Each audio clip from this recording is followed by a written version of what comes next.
dijo que tenía un viaje de trabajo. 2 días después toqué una puerta y la vi usando la camisa de otro hombre. Esa noche aprendió qué significa perderlo todo. Nuestra relación tenía 2 años y habíamos convivido durante el último. Para cualquiera, parecíamos una pareja sólida. Pero bajo esa fachada siempre había existido una tensión sutil, como si yo estuviera compitiendo contra un estándar invisible. Constanza vivía pendiente de las apariencias, las personas adecuadas, los lugares de moda, los restaurantes caros. Nunca me sentí su compañero, sino una pieza funcional en la imagen perfecta que trataba de construir. Y en los últimos meses, la distancia entre nosotros se había vuelto evidente. Pasaba horas con el celular, sonriendo ante una pantalla en la que yo no existía. El viernes por la noche me quedé en casa, viendo una película para distraerme. El sábado, todavía sin planes, recibí una llamada de mi mejor amigo, Tomás. Él trabajaba de lunes a viernes en una oficina, pero los fines de semana hacía entregas con Uber Eats para pagar sus préstamos estudiantiles. Me propuso acompañarlo unas horas para no aburrirse. No tenía nada mejor que hacer, así que acepté. Salimos a recorrer la ciudad en su viejo sedán, escuchando música y riéndonos como siempre. Era una tarde tranquila, común, sin nada que anticipara el desastre que vendría. Todo cambió en el último pedido de la jornada. Su hermana lo llamó, su madre se había caído y estaban llevándola al hospital. No era nada grave, pero sí urgente. Lo vi ponerse pálido. Hermano, tengo que irme ya, dijo, temblando un poco. Pero me queda una última entrega. El cliente ya lleva esperando y no puedo cancelarla. ¿Podrías hacerme un favor enorme y dejarla tú? Son solo 10 minutos de camino. Claro, respondí sin dudar. Ve con tu mamá. Me agradeció, salió corriendo y tomó un taxi. Yo me pasé al asiento del conductor, rodeado por el olor a comida acumulado en el auto. Revisé el celular que usaba solo para Uber Eats. La dirección me resultó familiar, un edificio nuevo en pleno centro, una de esas torres de vidrio relucientes que acababan de inaugurar. El nombre en el pedido era Felipe. Pensé que sería una entrega rápida y sencilla. Al llegar, estacioné como pude y subí al piso 27. Música alta se filtraba desde el interior cuando toqué el timbre.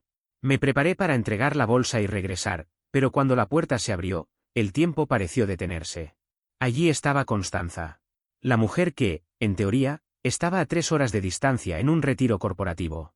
Llevaba puesta la camisa arrugada de un hombre, desabotonada, sin nada debajo. Su cabello revuelto hablaba por sí solo. Al principio no me reconoció, me vio como si fuera un repartidor más. Pero cuando su mirada enfocó mi rostro, toda la sangre pareció escapársele de la cara. Y entonces apareció él. Un tipo alto, de físico atlético, secándose el cabello con una toalla y sin camisa. Lo había visto en fotografías, Felipe, su amigo de la universidad, él como un hermano.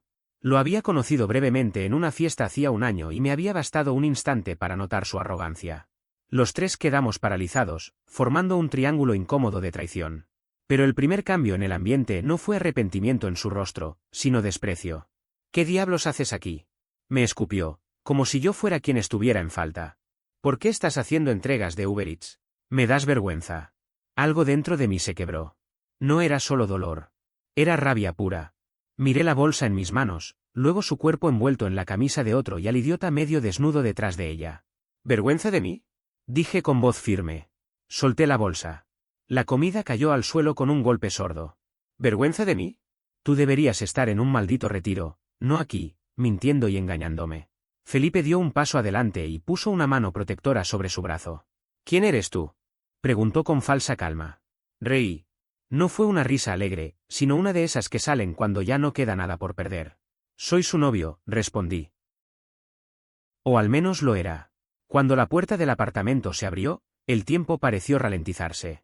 En el umbral apareció un hombre de contextura atlética, con el cabello desordenado y la expresión confiada de quien cree tener el control de la situación.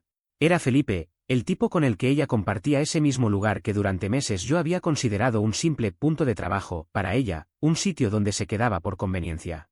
La mentira se desarmaba frente a mis ojos. ¿Quién demonios eres tú? Soltó Felipe, con un tono cargado de prepotencia que se quebró apenas unos segundos después. Su rostro altivo se tensó al ver mi reacción, y en lugar de esa sonrisa sobradora que seguramente usaba con ella, surgió la confusión. Felipe bajó la mirada hacia Constanza, apretándole el brazo como si necesitara que ella confirmara que yo era el intruso y no al revés. ¿Novio? ¿De qué está hablando? Escupió, incrédulo. Me dijiste que habías terminado con tu ex hace meses, que era un tipo obsesionado que no te dejaba en paz. Fue ahí cuando giró de nuevo hacia mí, y en su rostro, vi aparecer algo que me atravesó como un puñal: reconocimiento. Espera, dijo, retrocediendo un paso. ¿Tú eres Matías? Ella me dijo que la estabas acosando. En ese instante, mi mundo se partió en dos. Todo lo que había pasado con Constanza, nuestras conversaciones de madrugada, los viajes, las cenas, los planes compartidos, se convirtió en una farsa cuidadosamente construida. Ella no solo me había mentido, había convertido mi papel en su historia en el de un ex peligroso. Yo, el hombre que la ayudó cuando no tenía dónde vivir, era ahora el antagonista de su nuevo relato. Sentí como la rabia subía por mi garganta como un fuego contenido. Avancé hacia ellos con pasos lentos y firmes, dejando que mi silencio pesara más que cualquier grito. Así que soy el ex loco, ¿eh? Dije finalmente, con un tono bajo, casi susurrante, pero cargado de amenaza. ¿Eso pensabas cuando usaste mi tarjeta de crédito para pagar tu vuelo al Congreso? ¿Eso pensabas cuando me abrazaste y me dijiste que me amabas antes de irte? Constanza empezó a temblar. No fue un temblor dramático, fue más bien sutil, como si su cuerpo supiera que ya no quedaba ningún escape posible. Sus ojos se movían de mí a Felipe y de Felipe a mí, buscando desesperadamente una forma de recomponer su historia. No es lo que parece, balbuceó. Felipe explotó antes de que yo pudiera continuar. Es exactamente lo que parece, rugió, volviéndose hacia ella con el rostro desencajado. Su furia tenía un sabor distinto al mío, la de alguien que se daba cuenta de que también había sido manipulado. Me mentiste, escupió. Me hiciste creer que estabas sola, que tenías tu vida en orden, que empezábamos algo real. Me usaste. Vivías con otro hombre y jugabas con los dos. ¿Qué clase de persona hace algo así? Ella empezó a llorar entonces, como lo había hecho otras veces cuando las cosas no salían como quería. Las lágrimas, su mecanismo favorito para desarmar conflictos, resbalaban por su rostro como si esperara que bastaran para que todo se olvidara. Estaba confundida, sollozó, con la voz rota. No sabía qué hacer. Los amo a ambos. No amas a nadie más que a ti misma, la interrumpí, sin gritar, pero con un desprecio que llenó todo el pasillo. La escena era un caos controlado. El eco de nuestras voces retumbaba en ese corredor estéril de paredes blancas y luces frías. Pude imaginar las puertas entreabriéndose lentamente, los vecinos asomándose, curiosos, como si asistieran a una obra de teatro. Yo no era un actor improvisando, era un hombre harto, traicionado, al que le habían cambiado el papel sin consultarle. Las lágrimas de Constanza, que al principio buscaban compasión, terminaron secándose frente a nuestra indiferencia. Lo que vino después fue puro pánico. Su maquillaje corrido, los ojos vidriosos y esa respiración temblorosa mostraban claramente que no tenía un plan alternativo. ¿Y ahora a dónde se supone que voy a ir?, murmuró, casi suplicando. No era una pregunta inocente, era la súplica de alguien acostumbrada a que otro resolviera sus problemas. La observé detenidamente, estaba descalza, con una camisa de Felipe que ni siquiera le quedaba bien, el pelo revuelto, el rostro desencajado. Era la imagen viva de su propia traición. No me interesa, respondí con frialdad quirúrgica. Tienes hasta mañana al mediodía para sacar cada una de tus cosas de mi apartamento. Si algo queda después de eso, terminará en la vereda. Sus ojos se aferraron a Felipe como si aún quedara una mínima esperanza de que él la defendiera. Pero su expresión era pura repulsión. Aquí no vas a quedarte, le dijo él con firmeza. Quiero que salgas de mi apartamento ahora mismo. Tomó su bolso de la mesa de entrada y, sin dudarlo, lo arrojó al pasillo. Luego, sin mirarla de nuevo, cerró la puerta de un portazo, dejándola sola entre sus mentiras y los escombros de la historia que había construido. No me quedé a ver cómo reaccionaba. Me limité a girar sobre mis talones y caminar hacia el ascensor. Cada paso que daba era como soltar una carga de odio, pero lo que quedaba en mi interior no era alivio, era un frío control. No era una ruptura. Era un desalojo emocional y literal. Cuando llegué al auto de Tomás, mis manos temblaban. Llamé a mi amigo y le conté, con voz tensa, lo que había pasado. Hubo un silencio prolongado al otro lado de la línea. Hermano, dijo finalmente. Toma mi coche. Ve a casa. Haz lo que tengas que hacer. Colgué y conduje de vuelta sin poner música. La ciudad parecía más vacía de lo normal. Ni el tráfico nocturno ni las luces de los semáforos lograban distraerme. Sabía exactamente qué iba a hacer. Apenas crucé la puerta de mi departamento, cambié las cerraduras. No esperé a que amaneciera. Para las 10 de la noche, cada cilindro y cada llave eran nuevos. Su copia ya no servía. Después, comencé la limpieza. No era un simple recoger cosas, era borrar su existencia de cada rincón que alguna vez compartimos. No usé maletas ni cajas cuidadas. Tomé bolsas negras industriales, de esas gruesas que aguantan peso, y empecé a vaciar cajones, armarios, estanterías, baños, todo. Cada prenda que caía dentro de una bolsa era un recordatorio de alguna mentira.